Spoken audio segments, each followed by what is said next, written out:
నమస్కారం మామిడి హరికృష్ణ గారు. నమస్తే అమ్మా. నమస్తే అండి. సార్ చెప్పండి. ప్రముఖ కవి రచయిత అందశ్రీ కన్నుమూశారు. హైదరాబాద్ నివాసంలో రాత్రి అందశ్రీ అస్వస్థతకు గురవడంతో కుటుంబ సభ్యులు గాంధీ ఆసుపత్రికి తరలించారు. గాంధీలో చికిత్స పొందుతూ అందశ్రీ తుదిశ్వాస విడిచారు.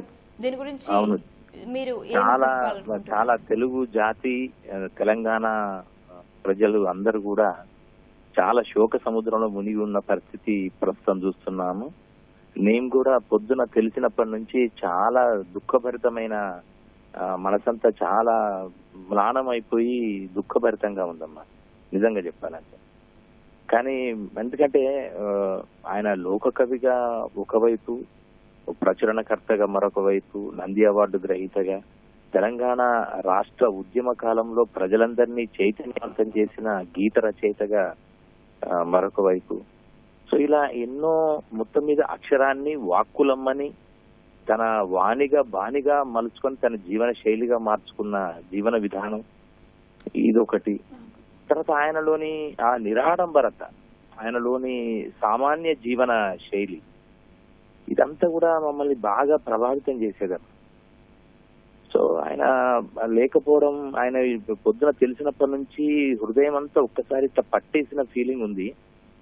దట్ ఏంటంటే నేను ఆయనతో పాటు కలిసి నడిచిన సందర్భాలు చాలా ఉన్నాయి. నేను స్టూడెంట్ గా ఉన్నప్పుడు ఉస్మానియా యూనివర్సిటీలో మా రూమ్ కి వచ్చేవాడు. ఈవెన్ 70 లా హాస్టల్, గౌతమి హాస్టల్లో నేనున్నాను. ఆయన వేరు సందర్భాలలో ఉస్మానియా యూనివర్సిటీకి వచ్చినప్పుడు ప్రతిసారి మా రూమ్ కి వచ్చేవాడు, కొద్దిసేపు మాట్లాడేవాడు. అప్పుడే ఆయన అంటే మేస్త్రి పని మొదట్లో ఆయన తన జీవన దానికోసం, లైవ్లీహుడ్ కోసం మేస్త్రి పని చేయడం నుంచి సహజమైన కవిగా, మనకు సాంప్రదాయమైన విద్యా విధానం ఏది లేకపోయినా, ఏ చదువులు లేకపోయినా, తను సహజంగా తన అబ్జర్వేషను, తన జ్ఞానము, తన మేధోశక్తి, తన సృజనాత్మకతకి తగినట్టుగా ఆయన అలవోకగా, సహజంగా అద్భుతమైన కవిత్వాన్ని చెబుతూ ఉండేవాడు. అలవోకగా చెప్తుండేవాడు, ఆశువుగా చెప్పేవాడు. సో ఆ కాలం నుంచి కూడా అంటే 1994-95 ప్రాంతం నుంచి ఇప్పటి వరకు దాదాపు ఒక 40 ఏళ్ల పరిచయం అన్నతో, దాదాపు 30 ఏళ్ల పరిచయం అందశ్రీ అన్నతో. సో అలాంటి అంటే అతను గొప్ప ప్రయాణం. పైగా ఆయన రచనా శైలి కూడా నాకు బాగా నచ్చేది. సహజమైన శైలి, అలవోకగా చెప్పే శైలి, ఆశువుగా చెప్పే శైలి, స్పందించడం. ముఖ్యంగా ఆయనలో ఉన్న గొప్ప లక్షణం ఏంటంటే మానవత్వపు సొబగు పోగొట్టుకోకుండా ఉండడం. ఇంకొకటి ఏంటంటే చిన్నపిల్లాడి మనస్తత్వం. ఒక చిన్నపిల్లాడు ఎంత క్యూరియాసిటీగా ఏదైనా చెప్తుంటే, నేనేదైనా చెప్తుంటే, ఏదైనా ప్రపంచ సాహిత్యం గురించో, లేదా నికనార్ పారా గురించో, ఎడ్గార్ అల్లన్ పో గురించో, లేదంటే పాబ్లో నెరూడా గురించి, చినువా అచెబే గురించి, ఇలాంటి సందర్భాల్లో ఏదన్నా ఆయన చెప్పిన కవిత్వాన్ని నేను ప్రపంచ సాహిత్యంలో ఉన్న విషయాలని అన్న ఇట్లా మీరు చెప్పినట్టే ఒక ఇటాలియన్ పోయేట్ కూడా చెప్పాడన్న, దార్విష్ కూడా ఇలా ఒక సందర్భంలో మీరు చెప్పిన భావనలే అంటే అటు ఇటుగా ఇలా చెప్పాడని చెప్తున్నప్పుడు ఆయన ఆశ్చర్యపోయేవాడు, సంబరపడేవాడు, సంతోషపడేవాడు. సో ఇలా మా మధ్య మంచి ఒక అద్భుతమైన అభిమానం ఉంది, పరస్పర అనురాగం ఉంది. ఆయనకు నేనంటే ఎంత గౌరవం, నేనంటే కూడా ఆయనకు అంత గౌరవం ఉండేది. ఎప్పుడు అనేవాడు మామిడి. ఆయన ఎప్పుడు పూర్తిగా హరికృష్ణ అని పిలవడం కాకుండా మామిడి అని పలకరించేవాడు. మామిడి ప్రపంచ సాహిత్యాన్ని ఔపోసన పట్టిన వాడివయ్యా నువ్వని నన్ను ఎప్పుడు ఏదన్నా వరల్డ్ లిటరేచర్ అనగానే టకిమని నా రెఫరెన్సే తీసుకునేవాడు, నా గురించే చెప్పేవాడు, నాకే ఫోన్ చేసేవాడు. ఇలా ఒక మంచి ఆత్మీయత ఉంది ఆయనతో. పైగా మళ్ళీ ఏంటంటే ఆయనలో ఉండి బహుముఖాలు నాకు బాగా నచ్చేవి. కచ్చి మనిషి, నిగర్వి, నిరాడంబరుడు, నిరంతరం అక్షరాన్ని ప్రేమించిన వాడు, వాక్కులమ్మ అనేటోడు. అక్షరం అనేటోడు కూడా కాదు, సరస్వతి దేవి అనేటోడు కాదు. ఆయన వాక్కులమ్మ. ఎవరి ఆరాధకుణ్ణి అంటే వాక్కులమ్మ ఆరాధకుణ్ణి అనేవాడు. ఆ వాక్కులమ్మనే ఆచరించే, వాక్కులమ్మ పేరిట ఒక ప్రచురణ వ్యవస్థను కూడా ఎస్టాబ్లిష్ చేసి దాదాపు ఒక 5-6 పుస్తకాలు వేశాడు. అందులో నిప్పుల వాగు అనేది ఒక అత్యంత అద్భుతమైన బృహత్ కావ్యం. అది బృహత్ పుస్తకం, గ్రంథం. ఆ పుస్తకాన్ని తనే ఎడిట్ చేశాడు. తెలంగాణ ఉద్యమ కాలంలో వచ్చిన కవిత్వాన్ని, రచనలన్నింటినీ ఒక్క చోట క్రోడీకరించి ఒక అద్భుతమైన నీరాజనాన్ని తెలంగాణ ఉద్యమానికి పాటల పరంగా, సాహిత్య పరంగా, కవిత్వ పరంగా అందించిన సంపాదకుడిగా తనదైన ముద్రను వేశాడు. ఆ తర్వాత ఇటీవలే హసిత బాష్పాలు అని ఒక పుస్తకాన్ని, అంటే శ్రీరామ్ సార్ అని ఉన్నారు, మంచి ఆధ్యాత్మికవేత్త, గొప్ప జ్ఞాని, వారు రాసిన హసిత బాష్పాలు పుస్తకాన్ని తను వాక్కులమో ప్రచురణలో ప్రచురించినప్పుడు ఆ పుస్తకావిష్కరణ కార్యక్రమానికి గౌరవ ముఖ్యమంత్రి రేవంత్ రెడ్డి గారు ముఖ్య అతిథిగా విచ్చేశారు. వారి ఆవిష్కర్త. ఆ కార్యక్రమంలో ఆ పుస్తకం గురించి ఎవరు మాట్లాడాలన్నప్పుడు ఆయన ఆచితూచి ఏరి కోరి నన్నే పిలిచాడు. మామిడి, నువ్వు మాత్రమే మాట్లాడాలి, ఆధ్యాత్మికత తెలిసిన వాడివి, అక్షరం తెలిసిన వాడివి, అక్షర విలువ తెలిసిన వాడివి, ప్రపంచ సాహిత్యాన్ని అధ్యయనం చేసిన వాడివి, నీకంటూ ఒక జీవన విధానాన్ని నిర్మించుకున్న వాడివి, అందుకోసం నువ్వు మాట్లాడితేనే బాగుంటది మామిడి అని నన్ను అభ్యర్థించి, మరి నన్ను బలవంత పెట్టి అభ్యర్థించి నన్ను ఆహ్వానించి ఆ పుస్తకావిష్కరణలో ప్రధాన వక్తగా నన్నే మాట్లాడమని చెప్పారు ఆ హసిత బాష్పాలు పుస్తకంలో. సో అలా అందశ్రీ అన్నతో ఒక అత్యంత అద్భుతమైన అనుబంధము, ఆత్మీయత, అనురాగము, పరస్పర గౌరవం ఇవన్నీ ఆయనతో పెనవేసుకుని ఉన్నాయి. ఇది వ్యక్తిగతంగా నాకు, ఇక సామాజికంగా తెలంగాణ సమాజానికి, తెలంగాణ లోకానికి ఆయన పాటతో మమేకత ఉంది. ఆయన అన్ని చోట్లలో లేకపోవచ్చు, ఆయన అన్ని చోట్లలో అన్ని సందర్భాలలో ఆయన కలవలేకపోవచ్చు ప్రజల్ని. కానీ 2000 సంవత్సరంలో తెలంగాణ మలిదశ ఉద్యమం మొదలైనప్పటి నుంచి వాడన, వీధి వీధిన, ప్రతి పాఠశాలలో, ప్రతి గుండెలో ప్రతిధ్వనించిన నాదము, స్వరము, అక్షరము ఏమనుంటే అది జయ జయ హే తెలంగాణ జననీ జయకేతనం పాట. ఆ పాట తెలంగాణ ఉద్యమాన్ని ఎంతో ఉరుతొలగించడం మనందరికీ తెలుసు. ప్రజలందరినీ ఏకీకృతం చేసింది, సకల జనులను ఒక్క తాటి మీద నడిపించింది. ఒక్క పాట ఎంత ప్రభావం చూపిస్తుందో, ఒక్క అక్షరం ఎంత కదలిక కలిగిస్తుందో కాళోజీ చెప్పినట్టుగా ఆ మాటకి సజీవ తర్కణంగా మన కళ్ళ ముందు, మన తరంలో నిలిచింది ఆయన గేయం. అప్పుడెప్పుడో 1905లో వందే మాతరం, బంకిం చంద్ర చటర్జీ రాసిన వందే మాతరం గీతం భారతదేశంలో ఉండే 36-38 కోట్ల ప్రజల్ని ఎట్లా ఏకీకృతం చేసిందో, ఆనాడు అందరిలో ఏకత్వ భావాలని, జాతీయ సమైక్యత స్ఫూర్తిని కలిగించిందో, జయ జయ తెలంగాణ కూడా తెలంగాణ రాష్ట్ర అవతరణలో వందే మాతరం లాంటి ఒక అద్భుతమైన పాత్రని అనన్య సామాన్యంగా పోషించిందని అందరూ చెప్తారు, నేను కూడా నమ్ముతున్నాను. సో అలాంటి ఆ గీతానికి సృష్టికర్తగా ఒకవైపు మాయమైపోతున్నాడమ్మా మనిషి అన్నవాడు అన్న పాట ద్వారా మనిషిలో మాయమవుతున్న మానవత్వపు విలువలని సున్నితంగా, సునిశ్చితంగా స్పృశించడం, ప్రశ్నించడం కూడా మనందరిలో మళ్ళీ ఆ మానవత్వాన్ని మేలుకొల్పాల్సిన దిశగా, ఆ జ్యోతుల్ని వెలిగించాల్సిన అంశాన్ని తన అక్షరాల ద్వారా, తన పాట ద్వారా, గేయం ద్వారా కలిగించిన గొప్ప సాహితీమూర్తి లోక కవి అందశ్రీ.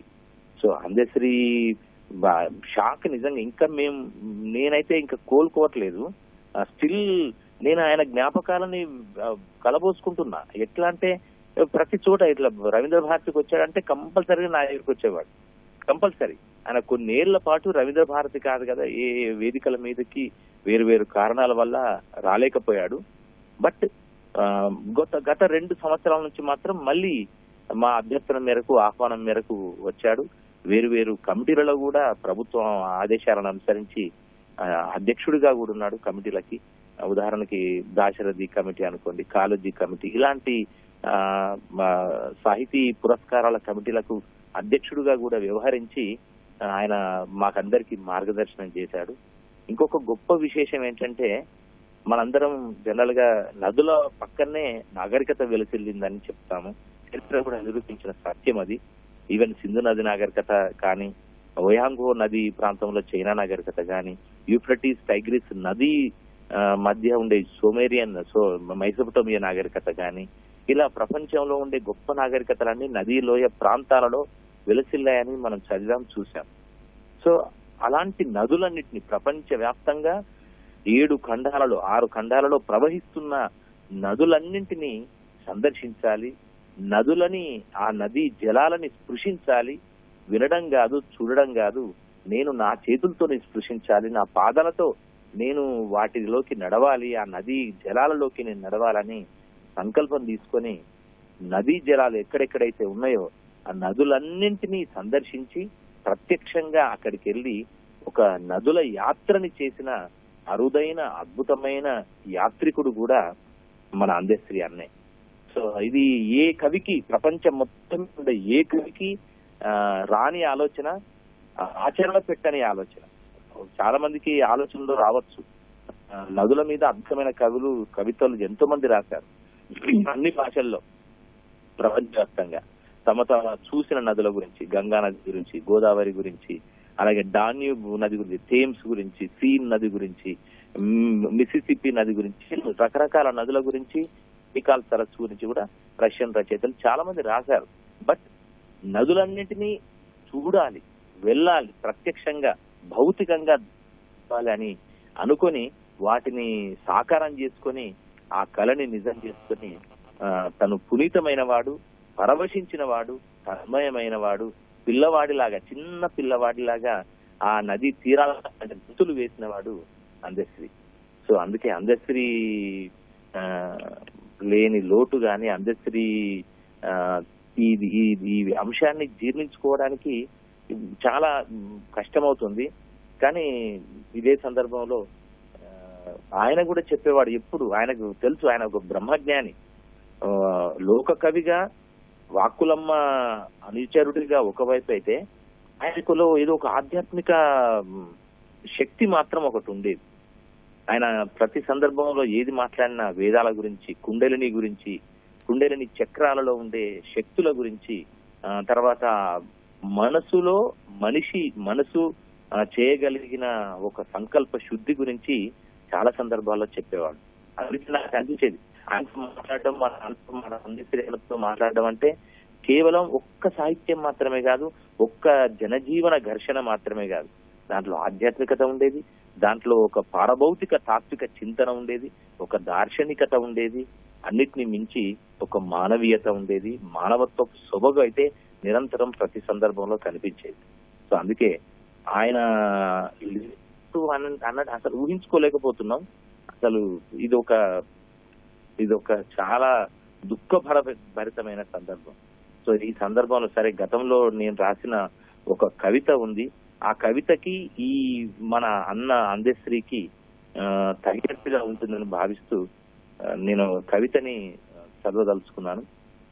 అదేంటంటే, ఏదో ఒక రోజు నేను అక్షరమై అవని అంతటా అవతరిస్తాను, అంజనం వేసి రేపటికి రూపాన్ని ఇస్తాను, అనుగ్రహమై నేల నిండుగా పూలు పూయిస్తాను, ఆగ్రహమై ఆకాశం దాకా విస్తరిస్తాను, ఇష్టానికి కర్తవ్యపు ఇటుకలను చేర్చి ఇల్లును నిర్మిస్తాను, ఉద్వేగమై ఊరంతా ఉవ్వెత్తున ఉద్యమిస్తాను, ఊరేగింపులో బిగించిన పిడికిలనై గర్జిస్తాను, ఎవరెస్టును అధిరోహించి ఎలుగెత్తి చాటుతాను, ఒయాసిస్సుల అందరికీ చల్లని చెలిమెనవుతాను. ఇది అంతా కూడా ఈ కవిత నేను వేరే సందర్భంలో రాసినప్పటికీ ఈ కవితలోని ప్రతి పంక్తి కూడా నాకు అందశ్రీ అన్నను గుర్తు చేసేలాగా అనిపించి కాకతాళీయంగాను యాదృచ్ఛికంగాను ఈ కవితలోని పంక్తులను ఇప్పుడు మీ అందరి ముందు పంచుకోవాలని అనిపిస్తుంది. సో అందుకని ఈ కవితను చదువుతున్నాను. ఈ కవితలోని మిగతా భాగాలు కూడా చదివి వినిపిస్తాను. ఏదో ఒక రోజు నేను కరుణతో పొంగిపోయి కన్నీరునై జ్వలిస్తాను, ఖడ్గ చాలనంతో రుధిర సింహాసనాన్ని అధిరోహిస్తాను, గరుత్పంతుడనై గాలిని ఒడిసి పట్టుకుంటాను, ఘర్మజలమై కర్మఫలాన్ని పునర్లిఖిస్తాను, చకోరమై చంచలిత చినుకు కోసం ఎదురు చూస్తాను, జవనాశ్వమై యుద్ధ క్షేత్రంలో జైత్రయాత్ర చేస్తాను, తరువునై ఈ లోకానికి పచ్చని పందిరి అల్లుతాను, దరువు వేసి ఎగురించి చాటింపు వేస్తాను, ధనువునై మానవ జీవన శోకాన్ని ఛేదిస్తాను, నావనై సంసార వైతరిణిని దాటుతాను. ఏదో ఒక రోజు నేను పడమరనై రాత్రివేళ కొత్త పొద్దు పొడుస్తాను, పాటలా ప్రపంచానికి ప్రచురణ వ్యవస్థను కూడా ఎస్టాబ్లిష్ చేసి దాదాపు ఒక 5-6 పుస్తకాలు వేశాడు. అందులో నిప్పుల వాగు అనేది ఒక అత్యంత అద్భుతమైన బృహత్ కావ్యం. అది బృహత్ పుస్తకం, గ్రంథం. ఆ పుస్తకాన్ని తనే ఎడిట్ చేశాడు. తెలంగాణ ఉద్యమ కాలంలో వచ్చిన కవిత్వాన్ని, రచనలన్నింటినీ ఒక్క చోట క్రోడీకరించి ఒక అద్భుతమైన నీరాజనాన్ని తెలంగాణ ఉద్యమానికి పాటల పరంగా, సాహిత్య పరంగా, కవిత్వ పరంగా అందించిన సంపాదకుడిగా తనదైన ముద్రను వేశాడు. ఆ తర్వాత ఇటీవలే హసిత బాష్పాలు అని ఒక పుస్తకాన్ని, అంటే శ్రీరామ్ సార్ అని ఉన్నారు, మంచి ఆధ్యాత్మికవేత్త, గొప్ప జ్ఞాని, వారు రాసిన హసిత బాష్పాలు పుస్తకాన్ని తను వాక్కులమో ప్రచురణలో ప్రచురించినప్పుడు ఆ పుస్తకావిష్కరణ కార్యక్రమానికి గౌరవ ముఖ్యమంత్రి రేవంత్ రెడ్డి గారు ముఖ్య అతిథిగా విచ్చేశారు. వారి ఆవిష్కర్త. ఆ కార్యక్రమంలో ఆ పుస్తకం గురించి ఎవరు మాట్లాడాలన్నప్పుడు ఆయన ఆచితూచి ఏరి కోరి నన్నే పిలిచాడు. మామిడి, నువ్వు మాత్రమే మాట్లాడాలి, ఆధ్యాత్మికత తెలిసిన వాడివి, అక్షరం తెలిసిన వాడివి, అక్షర విలువ తెలిసిన వాడివి, ప్రపంచ సాహిత్యాన్ని అధ్యయనం చేసిన వాడివి, నీకంటూ ఒక జీవన విధానాన్ని నిర్మించుకున్న వాడివి, అందుకోసం నువ్వు మాట్లాడితేనే బాగుంటది మామిడి అని నన్ను అభ్యర్థించి, మరి నన్ను బలవంత పెట్టి అభ్యర్థించి నన్ను ఆహ్వానించి ఆ పుస్తకావిష్కరణలో ప్రధాన వక్తగా నన్నే మాట్లాడమని చెప్పారు ఆ హసిత బాష్పాలు పుస్తకంలో. సో అలా అందశ్రీ అన్నతో ఒక అత్యంత అద్భుతమైన అనుబంధము, ఆత్మీయత, అనురాగము, పరస్పర గౌరవం, ఇవన్నీ ఆయనతో పెనవేసుకుని ఉన్నాయి. ఇది వ్యక్తిగతంగా నాకు, ఇక సామాజికంగా తెలంగాణ సమాజానికి, తెలంగాణ లోకానికి ఆయన పాటతో మమేకత ఉంది. ఆయన అన్ని చోట్లలో లేకపోవచ్చు, ఆయన అన్ని చోట్లలో అన్ని సందర్భాలలో ఆయన కలవలేకపోవచ్చు ప్రజల్ని. కానీ 2000 సంవత్సరంలో తెలంగాణ మలిదశ ఉద్యమం మొదలైనప్పటి నుంచి వాడన, వీధి వీధిన, ప్రతి పాఠశాలలో, ప్రతి గుండెలో ప్రతిధ్వనించిన నాదము, స్వరము, అక్షరము ఏమనుంటే అది జయ జయ హే తెలంగాణ జననీ జయకేతనం పాట. ఆ పాట తెలంగాణ ఉద్యమాన్ని ఎంతో ఉరుతొలగించడం మనందరికీ తెలుసు. ప్రజలందరినీ ఏకీకృతం చేసింది, సకల జనులను ఒక్క తాటి మీద నడిపించింది. ఒక్క పాట ఎంత ప్రభావం చూపిస్తుందో, ఒక్క అక్షరం ఎంత కదలిక కలిగిస్తుందో కాళోజీ చెప్పినట్టుగా ఆ మాటకి సజీవ తర్కణంగా మన కళ్ళ ముందు, మన తరంలో నిలిచింది ఆయన గేయం. అప్పుడెప్పుడో 1905లో వందే మాతరం, బంకిం చంద్ర చటర్జీ రాసిన వందే మాతరం గీతం భారతదేశంలో ఉండే 36-38 కోట్ల ప్రజల్ని ఎట్లా ఏకీకృతం చేసిందో, ఆనాడు అందరిలో ఏకత్వ భావాలని, జాతీయ సమైక్యత స్ఫూర్తిని కలిగించిందో, జయ జయ తెలంగాణ కూడా తెలంగాణ రాష్ట్ర అవతరణలో వందే మాతరం లాంటి ఒక అద్భుతమైన పాత్రని అనన్య సామాన్యంగా పోషించిందని అందరూ చెప్తారు, నేను కూడా నమ్ముతున్నాను. సో అలాంటి గీతానికి సృష్టికర్తగా ఒకవైపు మాయమైపోతున్నాడమ్మా మనిషి అన్నవాడు అన్న పాట ద్వారా మనిషిలో మాయమవుతున్న మానవత్వపు విలువలని సున్నితంగా, సునిశ్చితంగా స్పృశించడం, ప్రశ్నించడం కూడా మనందరిలో మళ్ళీ ఆ మానవత్వాన్ని మేలుకొల్పాల్సిన దిశగా, ఆ జ్యోతుల్ని వెలిగించాల్సిన అంశాన్ని తన అక్షరాల ద్వారా, తన పాట ద్వారా, గేయం ద్వారా కలిగించిన గొప్ప సాహితీమూర్తి లోక కవి అందశ్రీ. సో అందశ్రీ షాక్ నిజంగా ఇంకా నేనైతే ఇంకా కోలుకోవట్లేదు. స్టిల్ నేను ఆయన జ్ఞాపకాలని కలబోసుకుంటున్నా. ఎట్లా అంటే ప్రతి చోట ఇట్లా రవీంద్ర భారతికి వచ్చాడంటే కంపల్సరీగా నా దగ్గరికి వచ్చేవాడు, కంపల్సరీ. ఆయన కొన్నేళ్ల పాటు రవీంద్ర భారతి కాదు కదా, ఏ వేదికల మీదకి వేరు వేరు కారణాల వల్ల రాలేకపోయాడు. బట్ గత 2 సంవత్సరాల నుంచి మాత్రం మళ్ళీ మా అభ్యర్థన మేరకు, ఆహ్వానం మేరకు వచ్చాడు. వేరు వేరు కమిటీలలో కూడా ప్రభుత్వం ఆదేశాలను అనుసరించి అధ్యక్షుడిగా కూడా ఉన్నాడు కమిటీలకి. ఉదాహరణకి దాశరథి కమిటీ అనుకోండి, కాళోజీ కమిటీ, ఇలాంటి సాహితీ పురస్కారాల కమిటీలకు అధ్యక్షుడిగా కూడా వ్యవహరించి ఆయన మాకందరికి మార్గదర్శనం చేశాడు. ఇంకొక గొప్ప విశేషం ఏంటంటే, మనందరం జనరల్ గా నదుల పక్కనే నాగరికత వెలసిల్లిందని చెప్తాము. చరిత్ర కూడా నిరూపించిన సత్యం అది.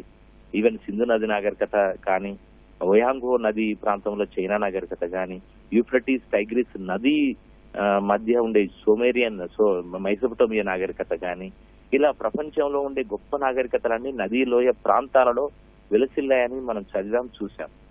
సో అలాంటి నదులన్నిటిని ప్రపంచ వ్యాప్తంగా 7 ఖండాలలో 6 ఖండాలలో ప్రవహిస్తున్న నదులన్నింటినీ సందర్శించాలి, నదులని, ఆ నది జలాలని స్పృశించాలి. వినడం కాదు, చూడడం కాదు, నేను నా చేతులతో స్పృశించాలి, నా పాదాలతో నేను వాటిలోకి నడవాలి, ఆ నది జలాలలోకి నేను నడవాలని సంకల్పం తీసుకొని నదీ జలాలు ఎక్కడెక్కడైతే ఉన్నాయో ఆ నదులన్నింటినీ సందర్శించి ప్రత్యక్షంగా అక్కడికి వెళ్ళి ఒక నదుల యాత్రని చేసిన అరుదైన అద్భుతమైన యాత్రికుడు కూడా మన అందశ్రీ అన్నే. సో ఇది ఏ కవికి, ప్రపంచం మొత్తం ఉండే ఏ కవికి రాని ఆలోచన, ఆచరణ పెట్టని ఆలోచన. చాలా మందికి ఆలోచనలు రావచ్చు. నదుల మీద అద్భుతమైన కవితలు ఎంతో మంది రాశారు అన్ని భాషల్లో ప్రపంచవ్యాప్తంగా. తమ చూసిన నదుల గురించి, గంగా నది గురించి, గోదావరి గురించి, అలాగే డాన్యూబ్ నది గురించి, థేమ్స్ గురించి, సీన్ నది గురించి, మిసిసిపి నది గురించి, రకరకాల నదుల గురించి, నికాల్ సరస్సు గురించి కూడా రష్యన్ రచయితలు చాలా మంది రాశారు. బట్ నదులన్నింటినీ చూడాలి, వెళ్ళాలి, ప్రత్యక్షంగా భౌతికంగా అని అనుకొని వాటిని సాకారం చేసుకొని ఆ కళని నిజం చేసుకొని తను పునీతమైన వాడు, పరవశించిన వాడు, తన్మయమైన వాడు, పిల్లవాడిలాగా, చిన్న పిల్లవాడిలాగా ఆ నది తీరాల గుర్తులు వేసిన వాడు అందశ్రీ. సో అందుకే అందశ్రీ లేని లోటు గాని, అందశ్రీ ఈ అంశాన్ని జీర్ణించుకోవడానికి చాలా కష్టమవుతుంది. కానీ ఇదే సందర్భంలో ఆయన కూడా చెప్పేవాడు ఎప్పుడు, ఆయనకు తెలుసు ఆయన ఒక బ్రహ్మజ్ఞాని. లోక కవిగా, వాక్కులమ్మ అనుచరుడిగా ఒకవైపు అయితే ఆయనకులో ఏదో ఒక ఆధ్యాత్మిక శక్తి మాత్రం ఒకటి ఉండేది. ఆయన ప్రతి సందర్భంలో ఏది మాట్లాడినా వేదాల గురించి, కుండలిని గురించి, కుండలిని చక్రాలలో ఉండే శక్తుల గురించి, తర్వాత మనసులో మనిషి మనసు చేయగలిగిన ఒక సంకల్ప శుద్ధి గురించి చాలా సందర్భాల్లో చెప్పేవాడు. అది నాకు అనిపించేది. ఆయనతో మాట్లాడడం, మన అందశ్రీలతో మాట్లాడడం అంటే కేవలం ఒక్క సాహిత్యం మాత్రమే కాదు, ఒక్క జనజీవన ఘర్షణ మాత్రమే కాదు. దాంట్లో ఆధ్యాత్మికత ఉండేది, దాంట్లో ఒక పారభౌతిక తాత్విక చింతన ఉండేది, ఒక దార్శనికత ఉండేది, అన్నిటిని మించి ఒక మానవీయత ఉండేది. మానవత్వ సొబగు అయితే నిరంతరం ప్రతి సందర్భంలో కనిపించేది. సో అందుకే ఆయన అన్నట్టు అసలు ఊహించుకోలేకపోతున్నాం. అసలు ఇదొక చాలా దుఃఖభరితమైన సందర్భం. సో ఈ సందర్భంలో సరే, గతంలో నేను రాసిన ఒక కవిత ఉంది, ఆ కవితకి ఈ మన అన్న అందశ్రీకి తగినట్టుగా ఉంటుందని భావిస్తూ నేను కవితని చదవదలుచుకున్నాను.